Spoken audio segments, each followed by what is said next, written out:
Go. Good morning, everyone. Good morning, class. So, I am Christian Marie Cartilla, your teacher for today's lesson. So, ngayon ay ituturo ko kung ano nga ba ang mga basic tools in automotive. Okay? So, but first, let us pray now. So, who wants to lead the prayer? Okay? Stand up and let's pray.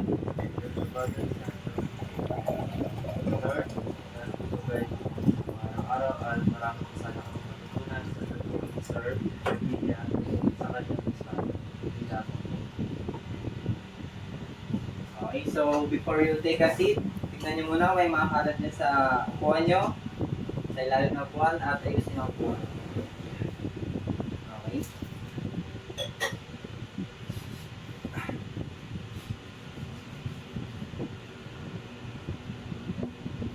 So, meron tayong objective dito, no?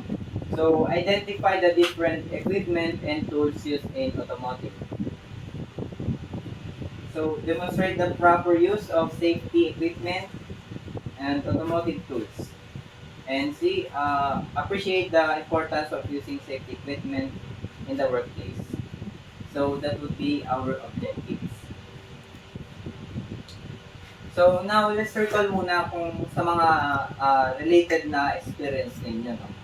So, meron ba dito na may nakikita sa mga tito, sa tatay nyo, or sa mga kapatid na nagtatrabaho or may ginagawa sa motor nila? May kinaalikot ba sa may masakyan o sa may motor? Ikaw, ano?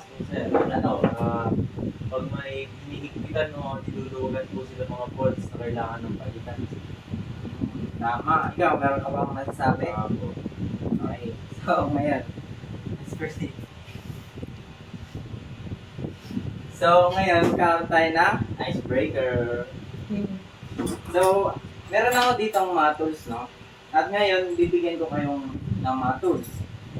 So, ito para sa'yo.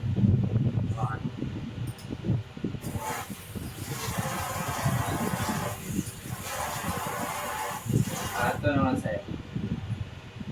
So, ngayon, yan, meron dalawang different bolts and nuts dyan. Magkaiba yung size. At kailangan nyo siyang higpitan. I-try nyo siyang higpitan ngayon. Yan. Okay. Ngayon, luwagin nyo naman. Luwagin nyo. Kung kaya ba. Okay, higpitan naman natin.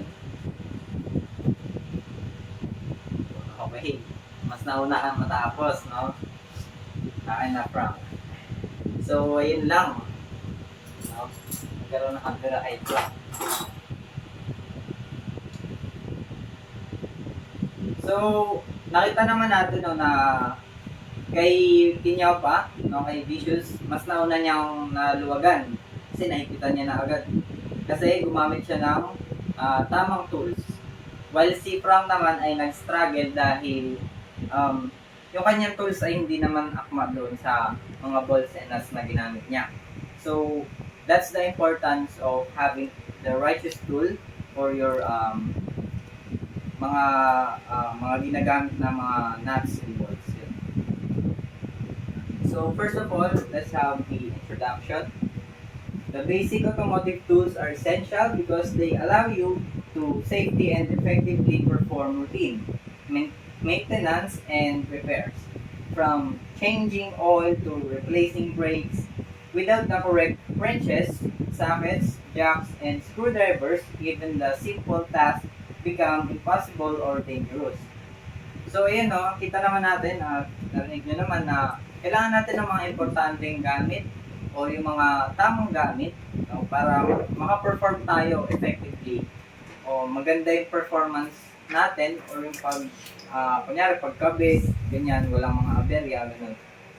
Kaya dapat tama yung tools na ginagamit natin. So, these tools gives you the control and precision needed to properly tighten or fasteners or lift the vehicle securely and access tight engines, spaces, or directly preventing damage, accidents, or component failure. So ultimately, having and knowing how to use basic tools is the foundation of vehicle reliability, cost saving, and personal safety. So yun, very important siya kasi kaya nga nang nabanggit ko kanina, para mas convenient siya, no? Mas madaling gamitin kapag meron kang mga tools. So hindi ka magkakaaligaga kung ano bang dapat kong gamitin dito. Basta may righteous tool ka. So next one. The first one is we have the hand tools. Ano nga ba ang mga hand tools, no? Hand tools are essential for mechanics, offering precision, flexibility, and control. They enable mechanics to perform detailed work, troubleshoot issues, and maintain the machinery. So, itong mga hand tools is kagaya na lang ng mga ginamit ni Vicious at ni Frank kanina, which is itong mga pliers, yan, plier set, yan. At saka yung mga basic wrenches, yan. So, yun ang isa sa mga sample ng hand tools.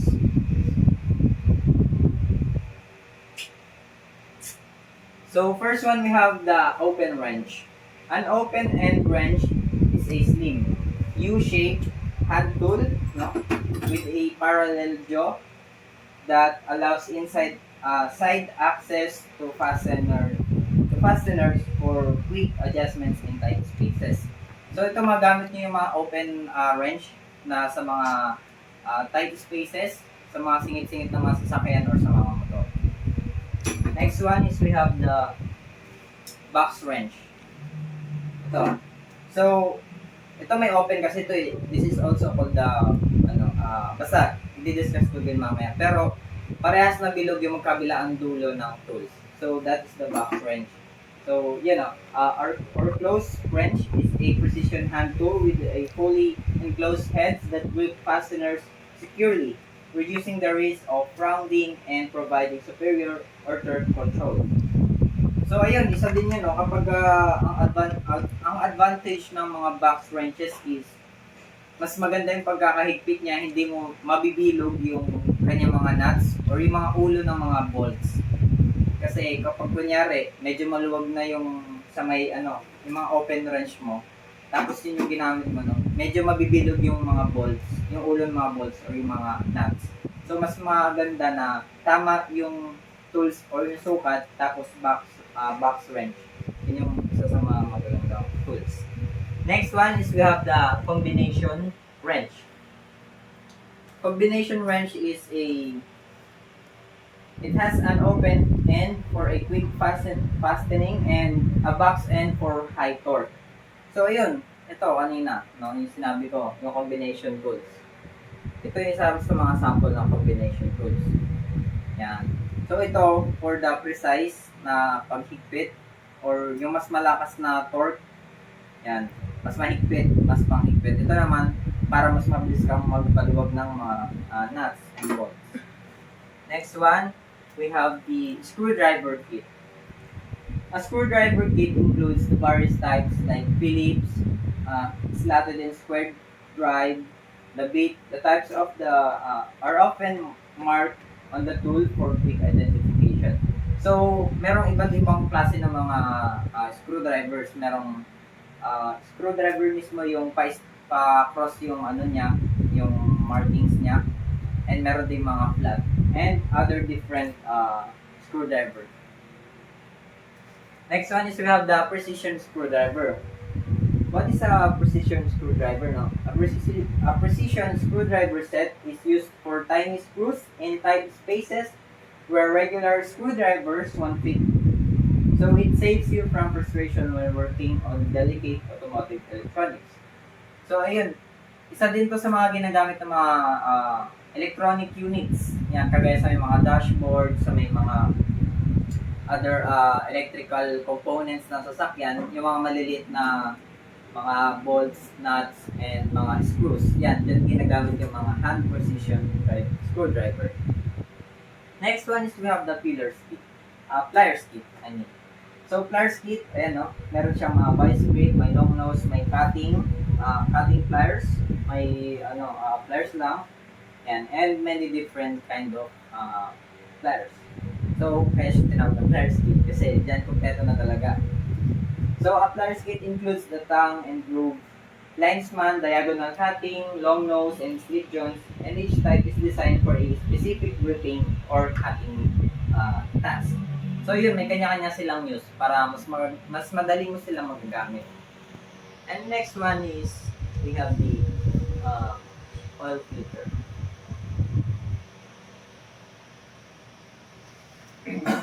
Oil filter.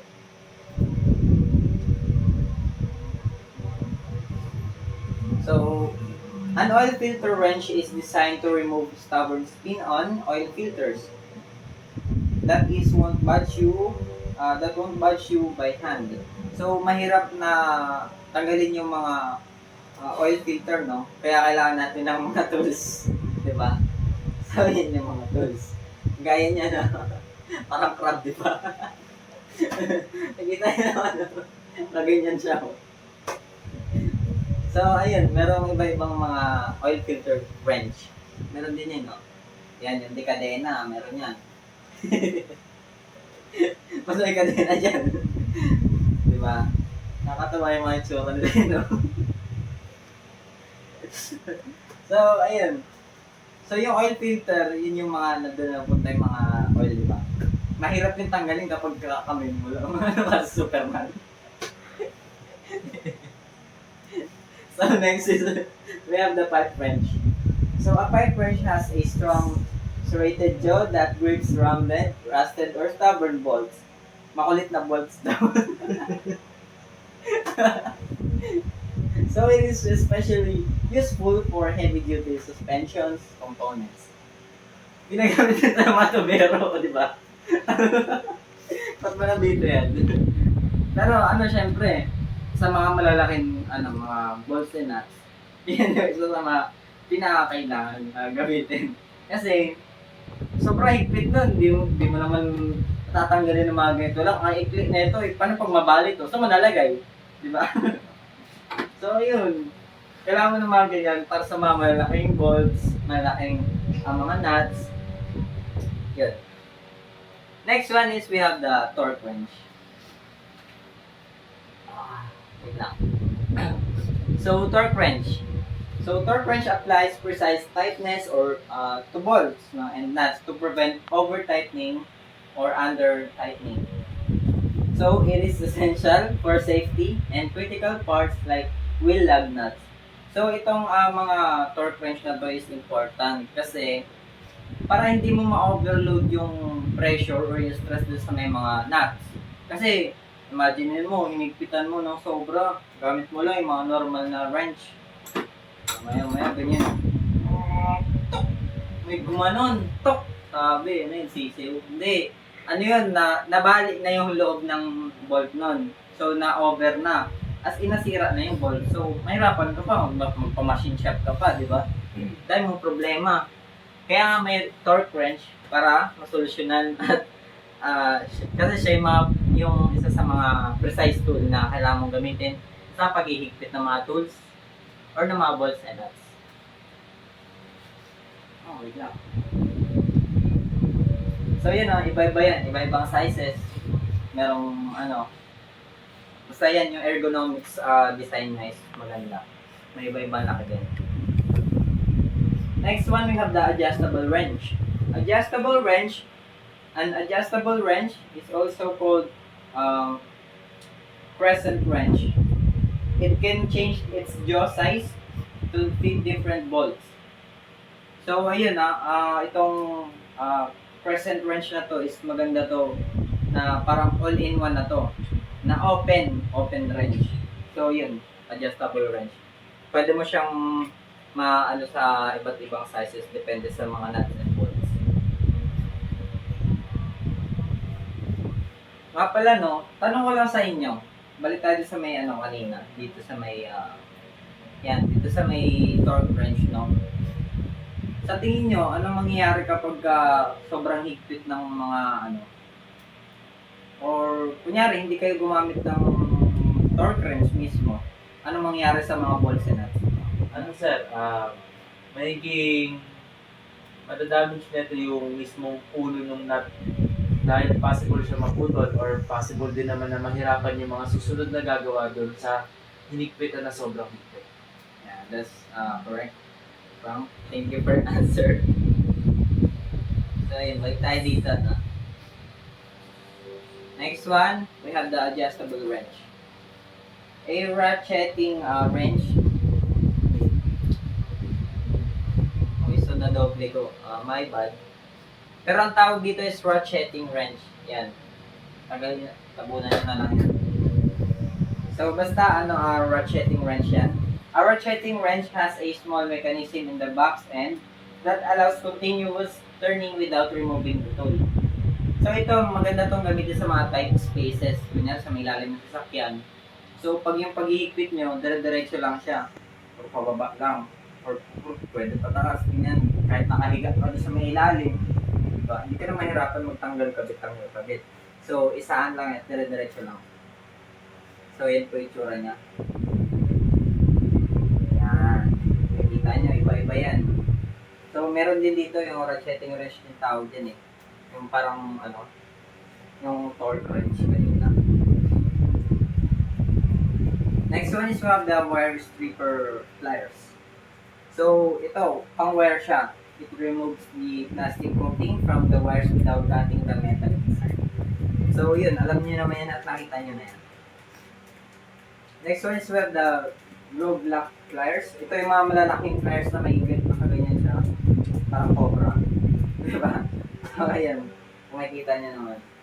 So, it has a multi-groove ratcheting system that provides twice the grip position of the traditional pliers. So, mas malakas yung grip na ito kaya sa mga normal na pliers. Next one, we have the locking pliers or the vice grip. So, locking pliers clamp down and stay locked without continuously squeezing. So, ito, constant lang yung kanyang grip. Once na ihigpitan mo yun according sa may size niya kasi na-adjust yan sa may dulo. So, yun. Higpitan nyo lang siya according sa may size ng bolts and nuts. Pagka nag-grip nyo na yun, i-clamp nyo lang yun. And, yun. Hindi na siya matatanggal. Matatanggal siya kung tatanggalin mo. Next one is we have the duckbill pliers. So, ito parang, siya, tuka ng pato. Kaya duckbill, di ba? Kasi ganyan, parang sa may duck. So, duck pliers have flat, wide jaws that look like a duck's beak. So, yan. Next one is we have the socket sets. So, yung mga socket, yun yung mga bilog, no? Kita nyo naman, no? So, socket sets allow the mechanics to quickly tighten or loosen the nuts and bolts with a ratcheting handle. And sockets provide a precise fit and can reach tight spaces using extensions. So, meron dito mga extension na pwede nyong magamit sa mga tight spaces. Kunyari, malalalim yan. Ganun. Pwede nyo yan.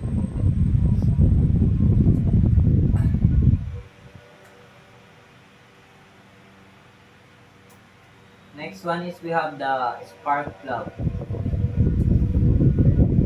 Ito, ginagamit ito sa mga spark plugs sa may mga digasolinang mga sasakyan or sa mga motor. Yan. So, spark plug wrench features a deep socket to securely grip the spark plugs and enabling easy removal and tightening in the confined spaces. So, yeah. Next one is we have the, so yun yung, ito pang motor to, ito mga pang mga sasakyan. Pero depende sa, kung kaya naman na itong tanggalin yung sa may sasakyan, no? Kasi malalalim yung mga, malalaki yung mga spark plug na sa may sasakyan. Next one is we have the Allen wrenches or yung mga hex keys. So, Allen wrenches is also called the L-shaped tools that fit into hexagonal socket screws. So, they are compact and can reach areas where regular wrenches won't. So, kanina meron tayong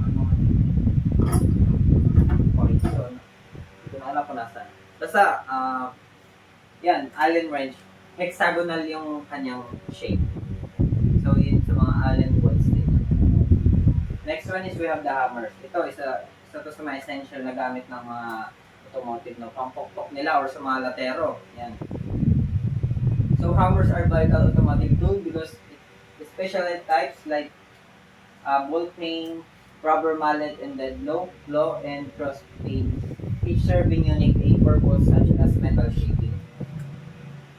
So ayan o, merong, okay, namali ko na naman, so hindi ko natanggal to. Pero ayan, ball peen yan, ball peen, okay? Ball peen hammer ang tawag yan. So it has a flat surface and rounded face for shaping metal and driving punches.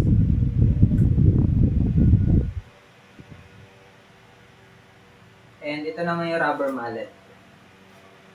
Wait lang. So, balikan ko muna to. Ito, ginagamit yan ng mga latero. So, pang shape nila ng mga metals.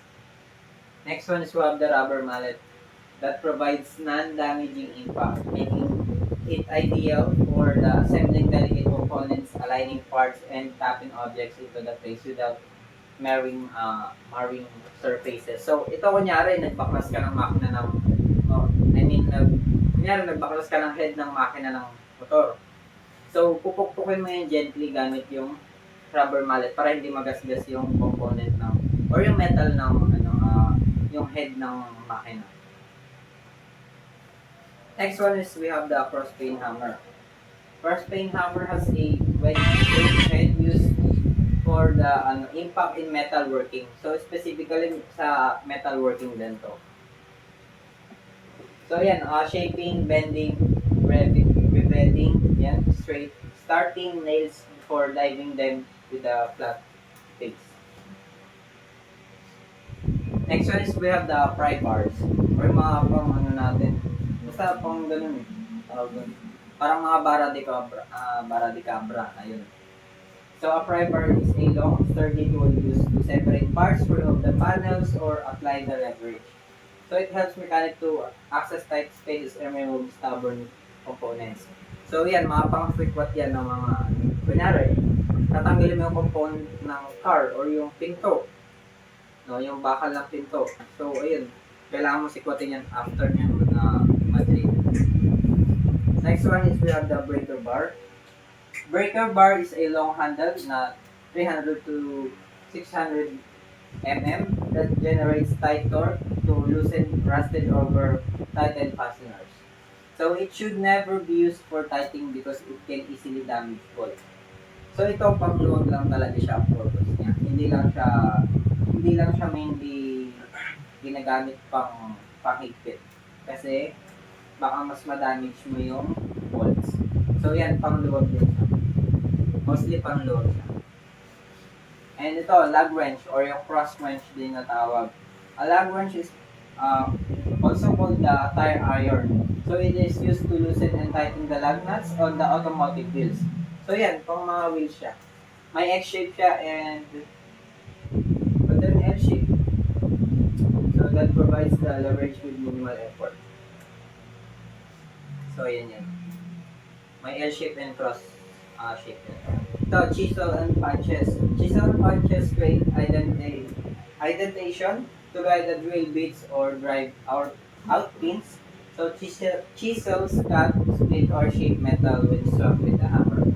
So, ito ay ginagamit kapag, kunyari, may gusto kang i-drill bit sa may i-drill sa may isang metal or sa may surface ng metal. So, kailangan mo munang paluan niya ng minimal effort. Tapos, tsaka mo na i-drill. So, ganun yung mga purpose. So, next one is we have the hydraulic jack. So, ano nga ba itong hydraulic jack? Ito yung yun sa fluid pressure unit heavy weights. Ito yung ginagamit kapag nasiraan yung sasakyan mo sa may gulong, kunyari yan. Isa dito sa mga ginagamit. Diba? So, para paangatin yung sasakyan mo. And next one is we have the hydraulic jack pa rin yan. Pero meron din crocodile jack. Yun yung tawag dun sa yung mga tight spaces na hindi ka kasya yung mga standing jack. Yan, yung jack stand. So, after mong jack yung karay na kanina, after mong gamitin yan, yung nauna, is kakalangan mo na to para tumayo na. And it is also for the safety, no? Next one is we have the wheel chocks. Chocks. Hindi ko na naman napalitan yung pangalan. My bad. So, ayan. Wheel chocks, no? Tawag yan. Or yung pangkalso are small wedges placed behind a vehicle tires to prevent rolling. So, kunyari, naka-jack yung sa may unahan ng sasakyan mo, kailangan mo din kailangan sa may likod niya para hindi mag-roll or hindi tumakbo patras. So, ayan yan, no? Nagamit din sa mga malalaking heavy industrial equipment. So, now the conclusion, no? Basic automotive hand tools are essential for safely and effectively performing maintenance and repairs. We covered various tools, no? Such as the screwdrivers, pliers, wrench, sockets, and other tools na each with a specific purpose and proper usage. So, yun nga, gaya nga na nabanggit ko kanina na kailangan natin ng mga tools na ito at essential ito para magampanan natin yung mga trabaho in automotive perfectly. So also, it avoids the accident and it ensures the quality work. And never forget the safety tools like jack stands and wheel chocks na kapag gumagawa ka sa may ilalim ng sasakyan. And always remember, no, before you turn a bolt, know your tool. Okay, class, may naluto naman, no?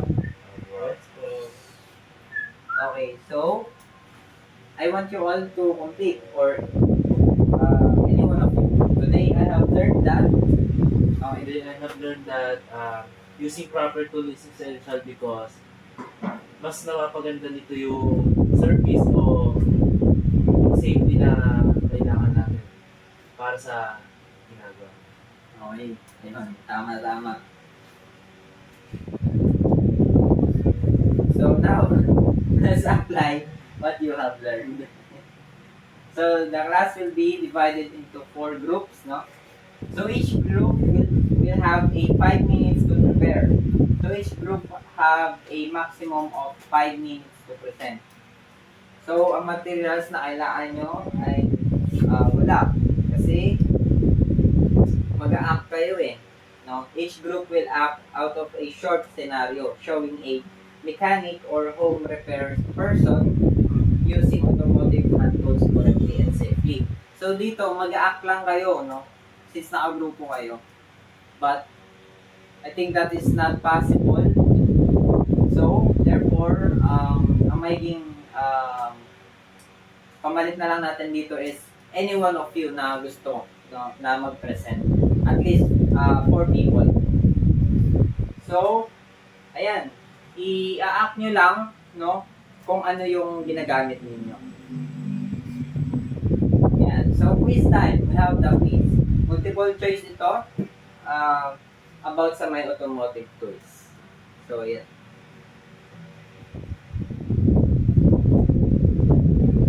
And then, for your assignment, ito, draw 3 tools that your father or uncle, mother, or any family members na sa may bahay na, kunyari, may nire-repair na motorcycle or car. So, yun, drawing nyo lang naman siya. So, ano, sa may paper, no, on the spaces beside or below each drawing, write the name of the tool na ginamit nyo or yung ginagamit nila. And then, 1 sentence kung saan yun ginagamit. So, yun lang naman. Pwede sa may bond paper or sa may yellow. To be submitted next meeting. So, yun lang naman, no? Always remember yan. Before you turn a ball, know your tool. Thank you all. Thank you, students, and goodbye. Thank you, sir.